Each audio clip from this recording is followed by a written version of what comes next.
Hey, what's up everybody? The Crap Gamer with you as always. Thanks for taking time out to check out another one of my videos.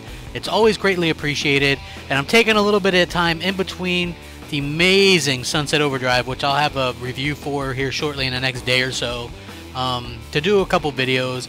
And you know, I don't usually like to do a lot of anti-Sony or negative Sony. I mean, I do it here and there, but mostly I like to stick to the positive Xbox or the reviews or the previews or just talking about games in general. But I feel the need to talk about this a little bit because it kind of ties into some things I did earlier, right?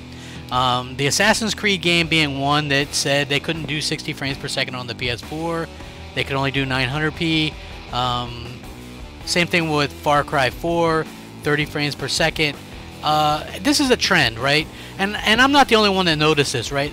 In all the PS4 only exclusives, the big exclusives, none of them hit 1080p 60 frames per second.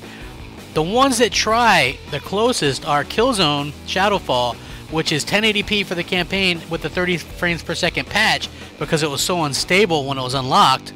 And then the multiplayer, as you guys know, they cut it down to 720p to try to get it up to 60 frames per second, but it ended up topping out around 45, 50 frames per second. So even taking down the resolution couldn't help it achieve 60.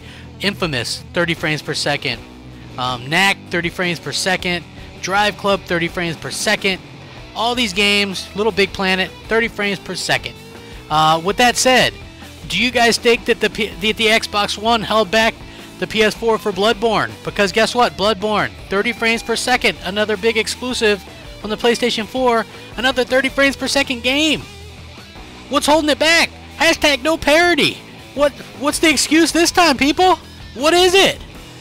Come on, you guys gotta pull something out of your ass. Like, okay, Sunset Overdrive gets amazing reviews, so idiot Sony fanboys start a petition to make Microsoft stop paying for good reviews. Yeah, that makes a lot of sense. So did Microsoft pay From Software to keep the game 30 frames per second? That must be it.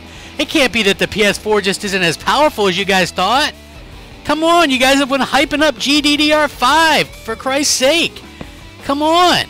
It can't be that the PS4 is much less powerful than you guys thought. It's not like I've been preaching this for months that the PS4 is only slightly more powerful than the Xbox One. You guys were believing you had a goddamn supercomputer. You get another 30 frames per second game, and from a game that's not even graphically demanding like Bloodborne. Rack that shit up. Power my ass. Get the fuck out of here. Rack that up. Crap Gamer out, bitches.